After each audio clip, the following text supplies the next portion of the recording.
So we have a Leroy. That tells me we're not playing the upgrade guy. Minion focus. Cultist isn't bad. Rogue is one of the classes though that's particularly efficient at chopping off my early game minions, so I don't like keeping it off the mulligan. Maybe on coin, but not without a 1-drop, you know? I'm playing Leroy and Naga Corsair. Whoever built this deck is probably bad at the game. Alright, he keeps 2. We missed our 1-drop. We've currently missed our 2-drop as well. In the deck that focuses on trying to hit 1 and 2 drops. So this is not going to look well for us. Everything turns around if we find War Axe though. Like War Axe into upgrade and then we're golden. So we can fix this. We can fix this. His best play is Buccaneer. He kept 2 cards. He's got a pretty good chance of having Buccaneer, but he'd also keep Backstab. Stuff like that. I have no idea what the hell's going on. Double coin that. Okay. Kept Loot Hoarder. Alright, we drew patches. I mean, at least we queued the right matchup. We identified the ladder metagame.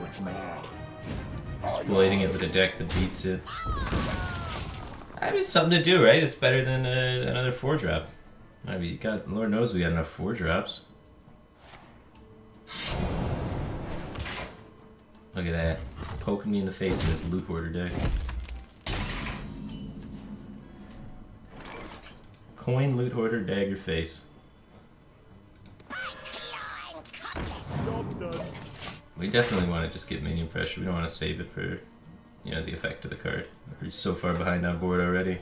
We could win from this position. It's a really good matchup and his deck seems strange. Alright, 3 damage.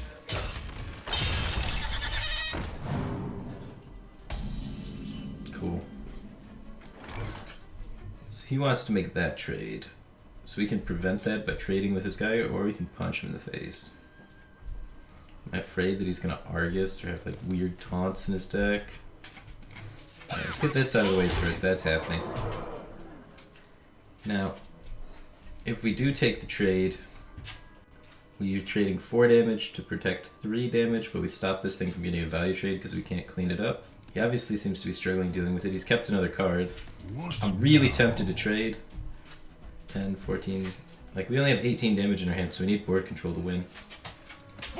Like we play to expecting to draw 4 additional damage, right? I guess you could say we play to draw expecting to see 6. We got Leroy double upgrade, which are 6 additional damage.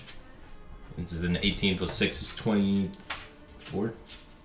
So that would have lined up, but I don't know, I don't like letting the board go when we don't have enough damage to make it in hand. So I think just trading's fine. I don't know what's in his deck. I don't know if there's heals. I don't know if there's taunts. I don't know this guy's prerogative. But I do know that we don't lose if we have board control. So now we have 6, 9, 10, 16 damage next turn. Puts us 6 away with 10 in hand. So now we can go all face from this point, I believe. Phone.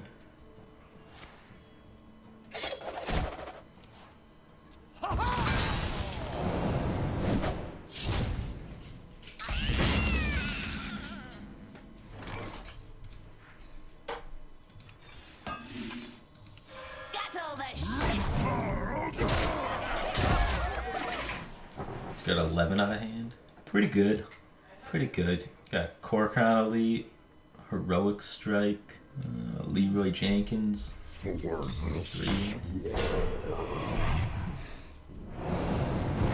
Alright, he's got a taunt. Yeah, probably want to make sure this 7 connects. I might as well just push the whole thing, right? This is worse board control though. Because then his guy gets to trade for me on board. We can set up... Well, we can't set up lethal. That's a 10 mana. I mean, 7 plus 7 is 14 is the math I'm looking at here. And that makes sense in my head. So I'm going to just try and set up lethal.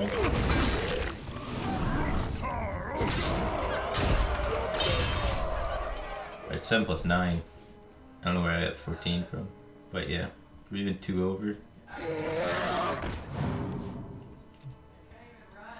Sun Fairy Protector. Well played. Thanks. My face real good. Appreciate it.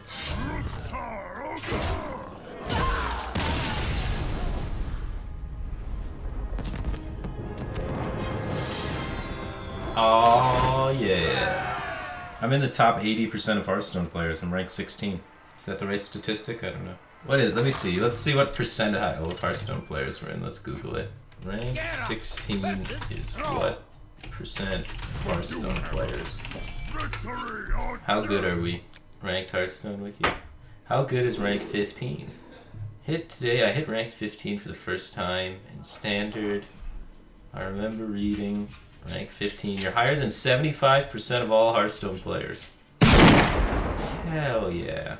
I'm better than 75% of y'all. Actually, I'm only ranked 16. Once I hit rank 15, I'll be better than 75% of people. We're almost there. We're proving ourselves here. It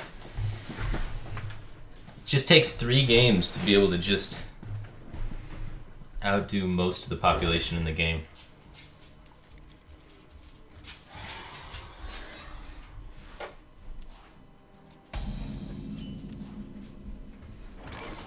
That's incredible. I didn't even do anything, man. If you're impressed by that, wait till you see what happens next. Okay. So, he keeps a card. He plays nothing on turn 1. Let's take a little bit of an analysis here. What are the 2 drops he could play? There are Jade Claws, Totem Golem, Flame Tongue Totem. I'm trying to play Flame Tongue Totem on an empty board. So the card he kept is either Jade Claws or Totem Golem. Now if I play Small Time Buccaneer, Jade Claws destroys me. If I play Finley, Totem Golem destroys the Finley, but I have Heroic Strike, which destroys the Totem Golem. If I play Bloodsail Raider, I'm favorable against both and I push the most damage. Let's try it. It seems strange, I know. Otherwise Finley, he just punches into it, and then the 1/1 kills it off, right? This way, if he punches into my 2/3 with the Jade Claws, I get a trade in the 1/1. If he plays Totem Golem, I get a Heroic Strike it. He just kept some random card that doesn't cost 1 or 2. This leads me to believe that it could potentially be an Acidic Swamp Ooze, a Lightning Storm. I think Lightning Bolt was better here than Totem Pass. So he's either got an Acidic Swamp Ooze or a Lightning Storm. And it's really hard for me to play around both of these things. I can only kind of play around one. So I think I'm just going to bop him in the nose, play around Lightning Storm, and halfway play around Ooze. If Ooze comes down, I can Finley hero card a lot of the time. Let's try and bop him in the nose. It was an Ooze. Okay, we played around Lightning Storm though, but now we know what his deck's about, right? Ooh. So we got Finley hero power trade this, or we have the guaranteed trade with just the captain. Now we know he's most likely aggro shaman with an Ooze. We could trade this. This walks into Maelstrom Portal. We think that none of these cards are Lightning Bolt because of the totem on turn 2. That means this card included. So the only cards that could be Lightning Bolt is this card and his draw. He runs 2 Lightning Bolts in the deck if he's playing some sort of aggro variant. He's got 24 cards left. Yeah, he's got like almost 10%. He's got like between 8 and 8.5% to top deck a Lightning Bolt. Then if you include that card into that, you know, it's in his range, but it's not that high in his range. If we assume he wouldn't he would have Lightning Bolt the 2/3. So I'd say Lightning Bolt's most likely out of his range, like 75% of the time. Maelstrom Portal. How strong is it if he Maelstrom Portals this? Without the Lightning Bolt, the Maelstrom Portal's really weak. Jade Claws Maelstrom Portal, the patches still lives. I think it's fine to make him have to AoE. This is more awkward against Flame Wraith Faceless as well, so that's like his strongest play in the turn, and we make it as awkward as possible. The downside though is we don't have good redevelopment if he does do the clear play here, because we have 2 1-drops and a Heroic Strike, so the lack of redevelopment is kind of daunting. It's risky. But the upside is so big. I get kill Flame Wraith Faceless for this, into this, after this already got a trade. Okay, that means Lightning Storm's potentially in his deck. This is scary. Hex means Lightning Storm and double Maelstrom. Potentially Healing Waves, all sorts of fantastic garbage. We already have Reaper. I don't need to draw cards.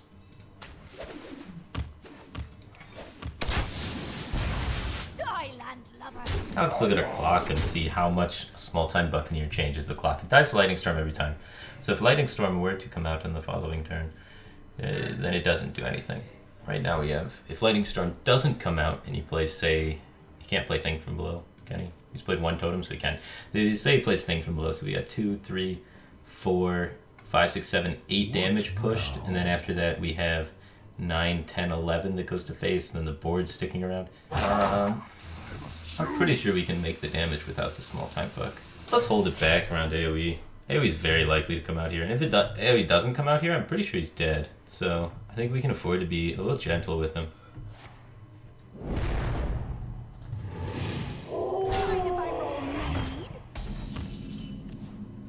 I think we're being overly gentle. Okay.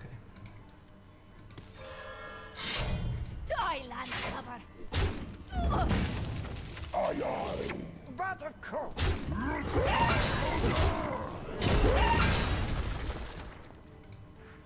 Blood and plunder. Maelstrom Portal. How valuable is 1 damage? We put him to 17. We got 5, 9, 10, 11. We do have 17. Right, because this is 6, 12, 16, 17, 18. Alright, 1 damage is relevant. So if he clears the board, we still have 18 damage. You would need a second acidic swamp ooze. Or the red ooze. Nobody plays the red ooze. May your heat never brine. Okay, we definitely upgrade. Alright, 6, 12, 15, 16, 17, 18, 22, 24. So we have enough damage to just dunk him. But of course.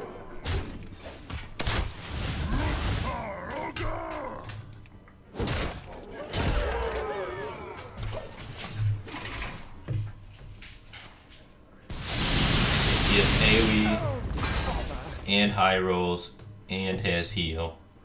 Then we redevelop and can push it. So I think there's no way we lose from there. Just nice and patient. I patiently X you in the face. Yeah, I like Hunter Hero Power when you already got the Reaper. If you don't got the Reaper, I like going for the tab. Reaper just takes so much time to distribute its power, so I think oftentimes if you have the Reaper, like you cannot utilize the cards, you'll find off like that. This is such a mana sink, right? And the value of an additional card is lowered when you have a weapon occupied, right?